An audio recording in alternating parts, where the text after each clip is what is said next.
Begin with the top stories of the day. The President of the Supreme Court, Mukantaganzwa Domitila, has called on court staff to continue ensuring timely justice. The Ministry of Public Service and Labour, in collaboration with various institutions, conducted employment-focused discussions across all provinces of the country. On the international scene, Caribbean leaders are meeting in San Antero, northern Colombia, to address pressing climate and economic issues in the region.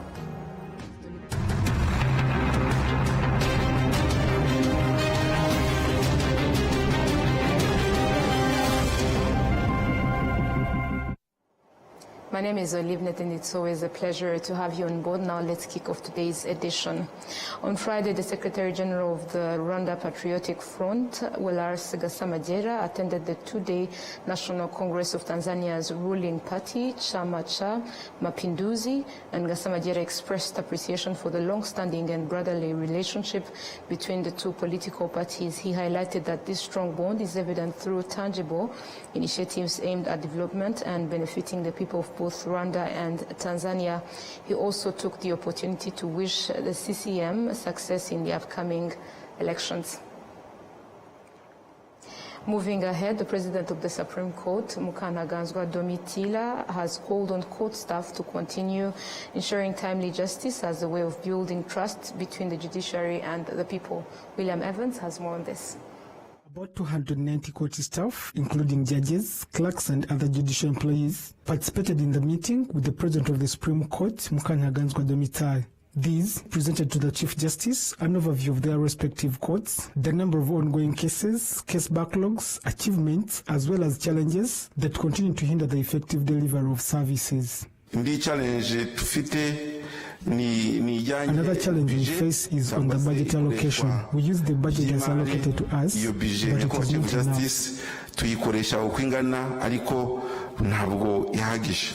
We also have a connection problem nowadays in the system.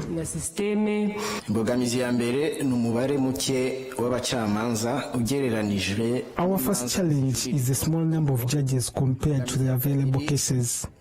Another is about the new premises that needs air conditioning, especially where the judges work, and it also leaks when it rains. In response to these challenges, the President of the Supreme Court noted that they will collaborate with various institutions to find solutions. She also urged staff to uphold the law and deliver justice appropriately.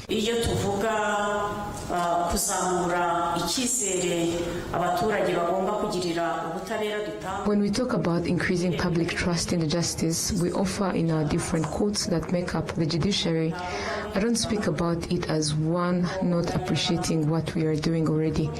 I appreciate it very much. In addition, we were not employed to do a bad job. We are all had to do good work, to do what is right and appropriate. That is why when we talk about increasing public trust for the justice offered, means some things are not going on well as they are supposed to be. This is based majorly on what I have gathered from locals, including those that come to my office, some that I meet within different places, and some reports from the media here and there. It is important that in our abilities, our planning and execution of our mandate, that we keep assessing ourselves and asking one important question: am I doing the right thing the way I'm supposed to do it? And are the beneficiaries happy with my service to them?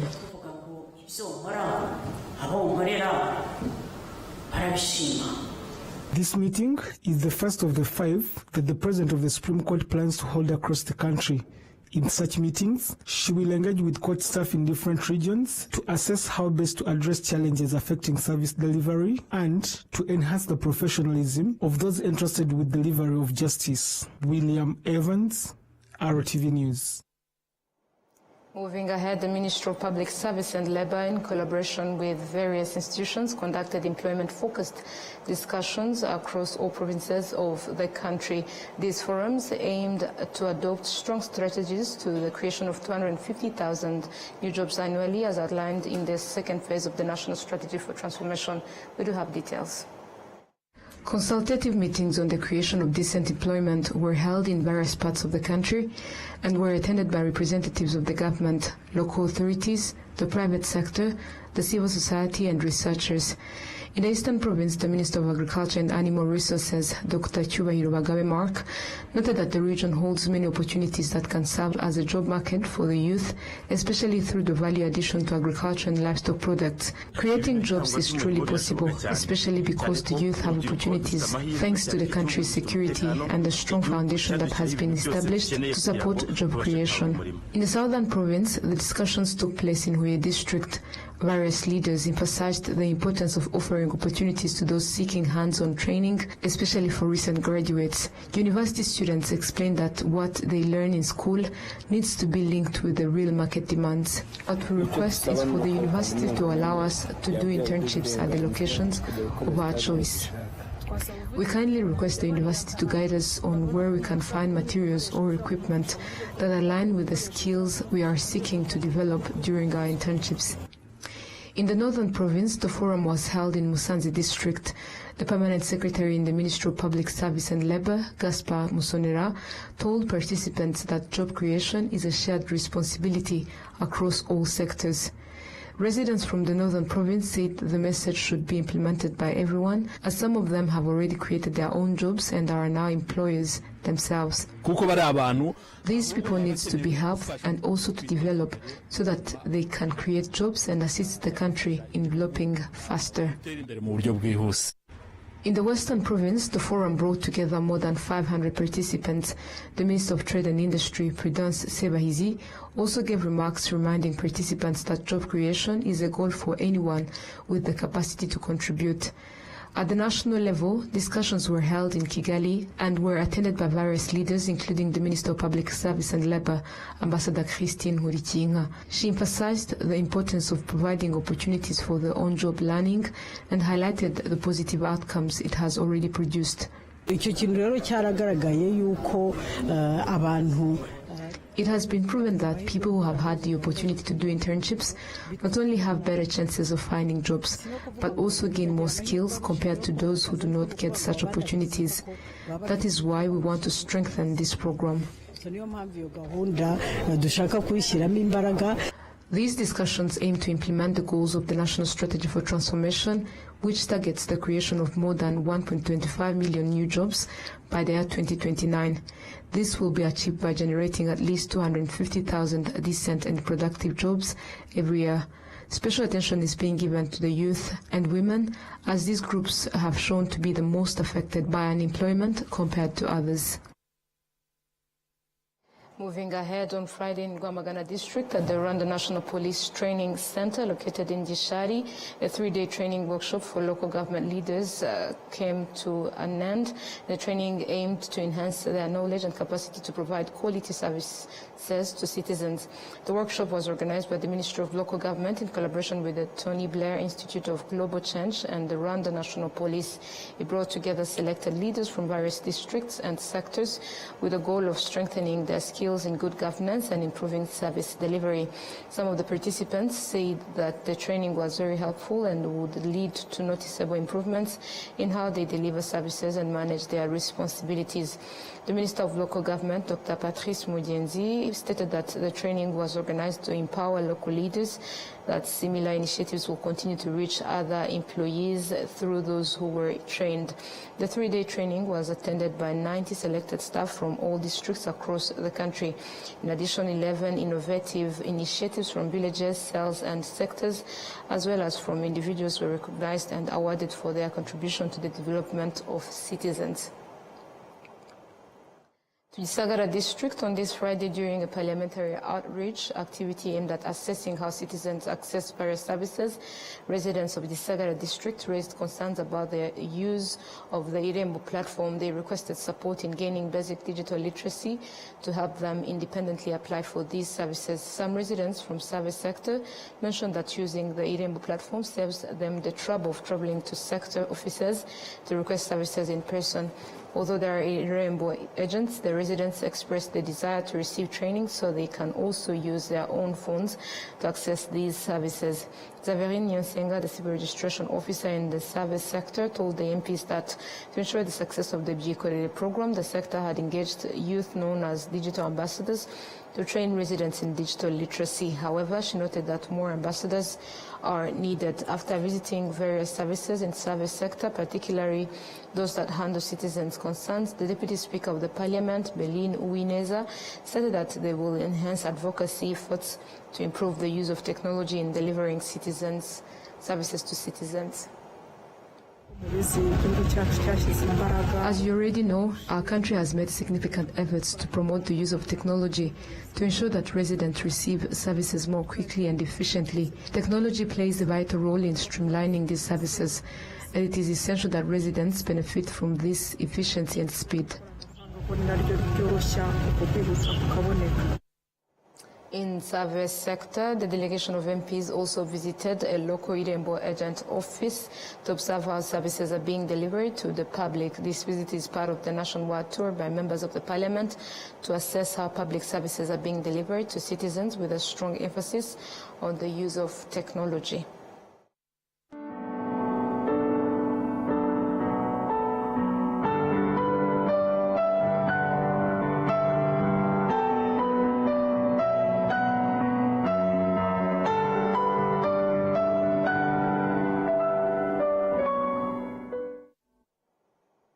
Now to matters related to commemoration activities, the Unity Club in Rwanda has extended words of comfort and encouragement to the elderly survivors of the genocide against the Tutsi, known as Intwaza, whose families were completely wiped out during the 1994 genocide against the Tutsi.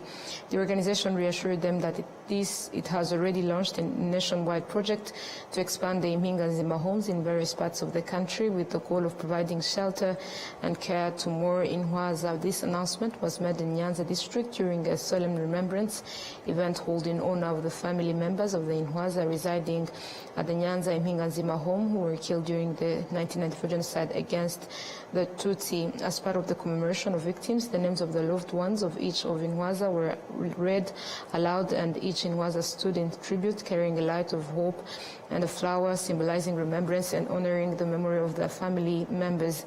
Despite having lost their children and husbands and wives, the Intwaza expressed their gratitude for the renewed hopes and dignity they have been given by the country, the Unity Club in Rwanda and its partners.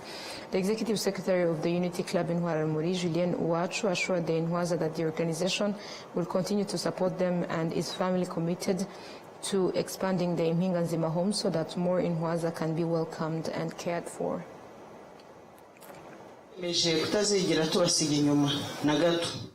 We have vowed never to leave you behind. As in Rwanda, we remain committed to doing our very best to help you live well. We recognize that while the elderly survivors living in Impinganzima homes are few compared to those residing in various other places, our commitment remains strong. Starting from this very Impinganzima home, which was the first to be established 10 years ago, we now proudly have 4 homes in total. Together with Minubunge and other institutions, we are working to explore ways to expand these homes and increase their capacity. In fact, the project to expand the homes and add other essential infrastructure has already begun here. This initiative reflects the vision and compassion of our leader, the First Lady Jeannette Kagame, who established Impinganzima homes as a sanctuary for Intwaza.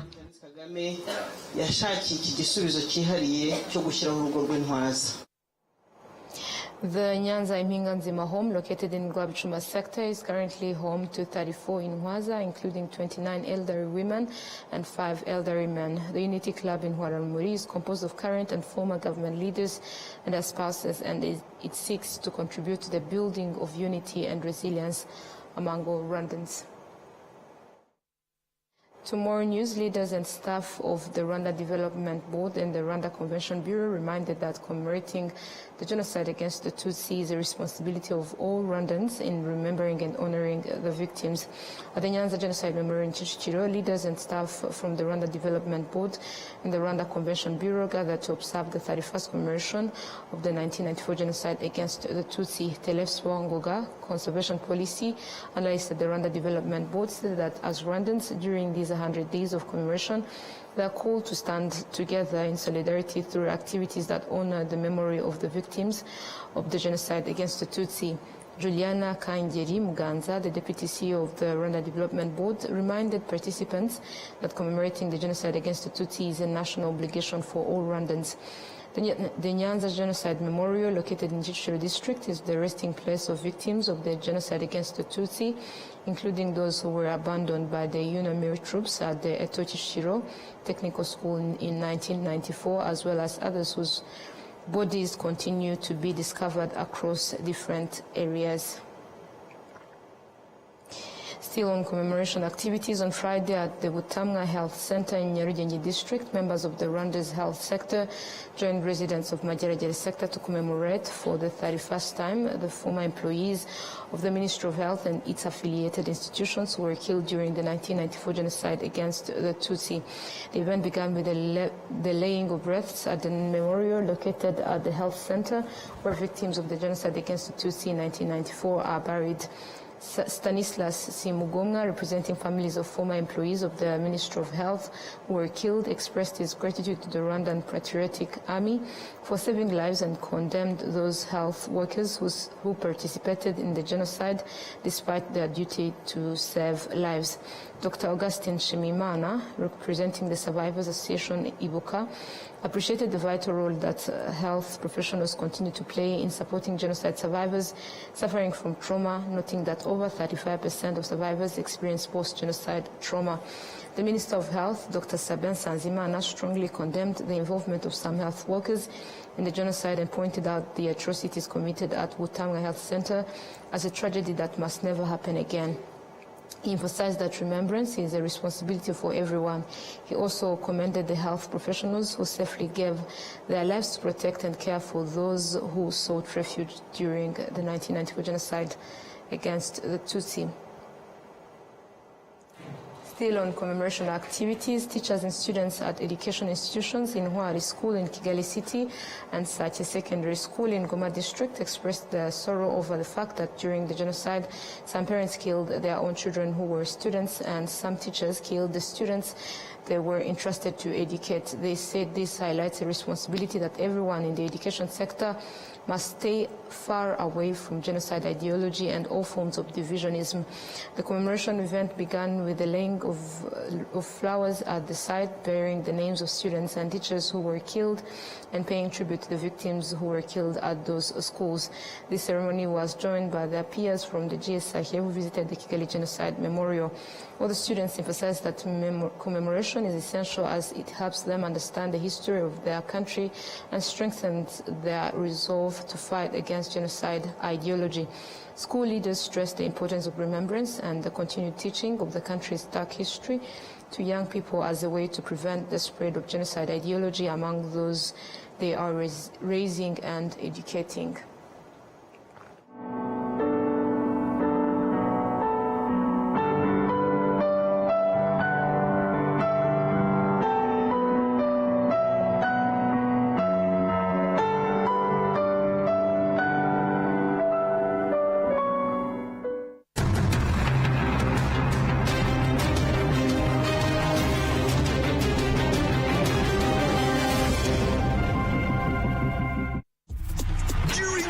Moments. Laying hooks.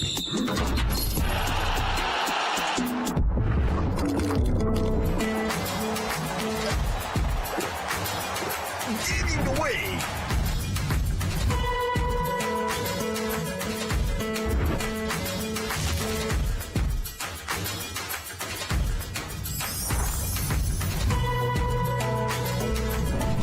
Making moves.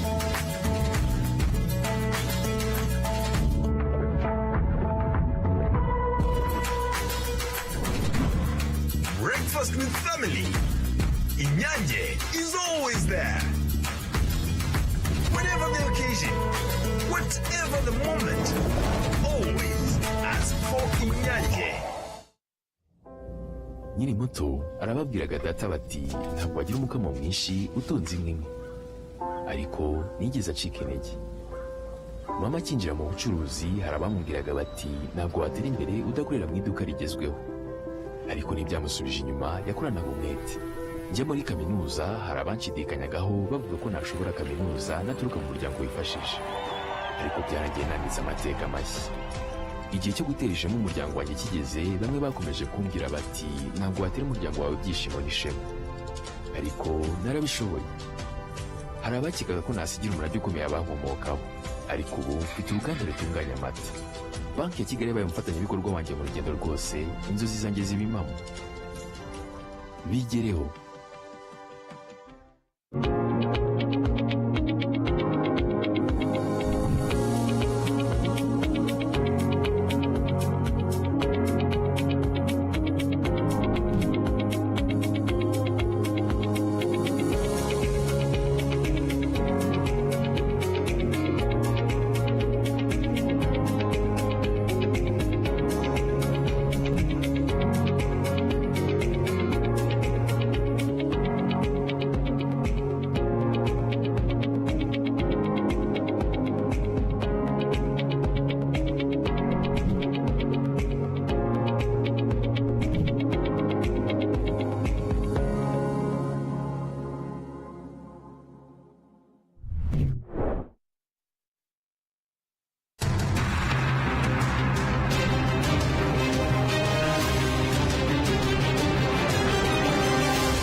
You're still watching RTV News. Now to matters making headlines globally.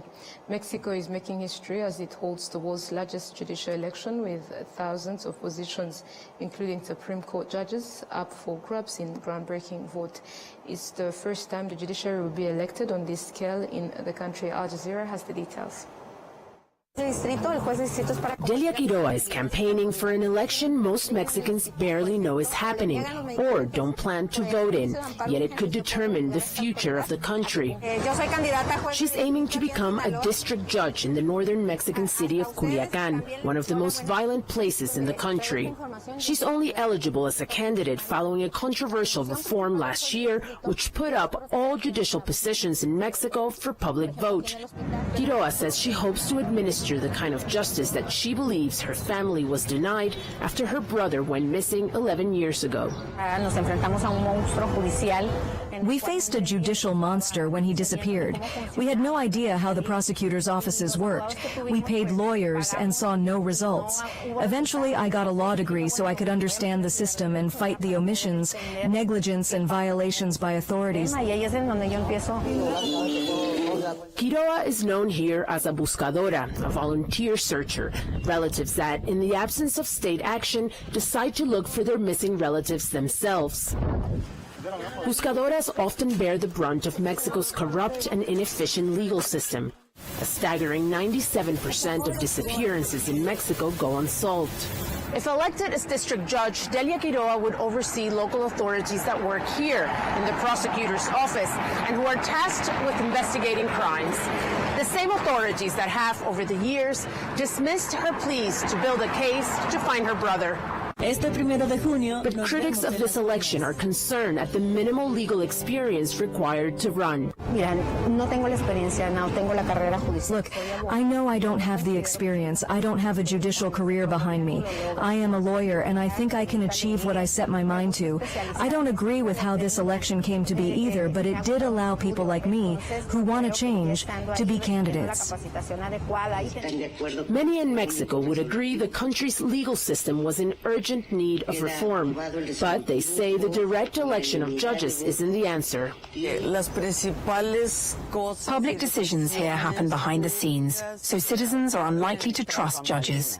They have no credibility because we fundamentally believe that our governments are opaque and irresponsible. At its heart, this election is about an entrenched distrust of authorities. The worry is that far from fixing that problem, it will only make matters worse.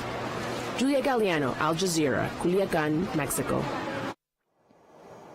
Tomorrow news, Caribbean leaders are meeting in San Antero, northern Colombia, to address pressing climate and economic issues in the region. At the heart of the summit is the growing threat of the environment, especially the alarming loss of mangrove forests, which act as critical natural barriers against coastal erosion, rising sea levels, and intensifying storms. Al Jazeera once more. In this degraded patch of Colombia's Caribbean coast, forestry technician Anibal Noriega is bringing the mangroves back, one tree at a time.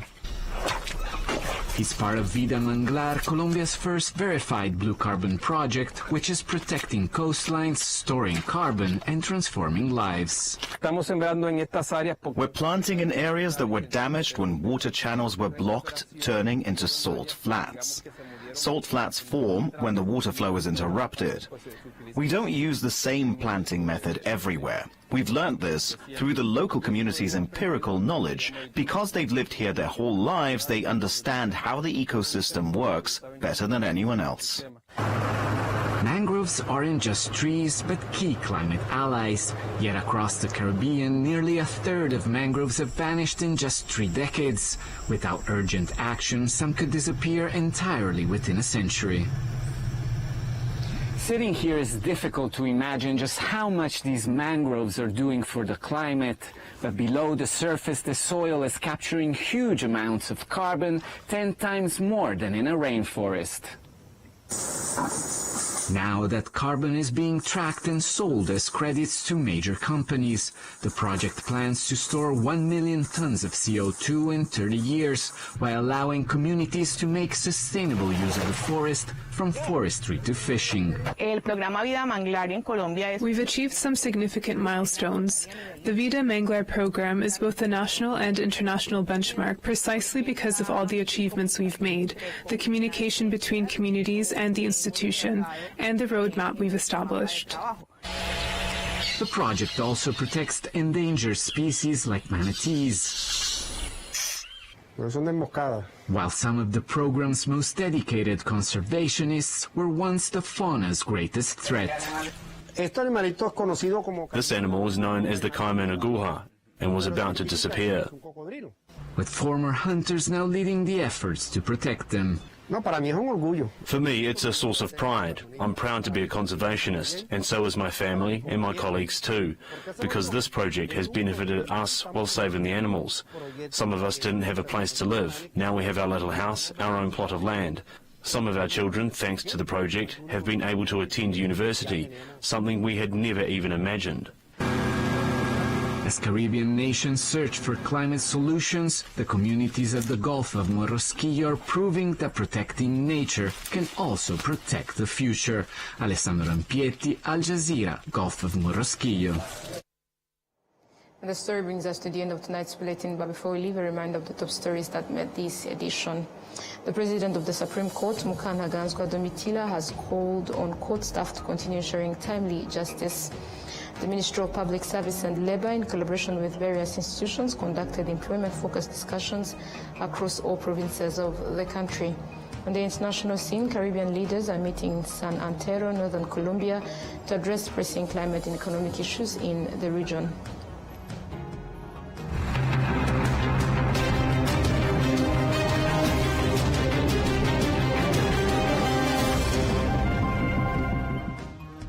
And that marks the end of tonight's bulletin. Thank you for joining us. Have a restful weekend and take care of yourselves. Goodbye.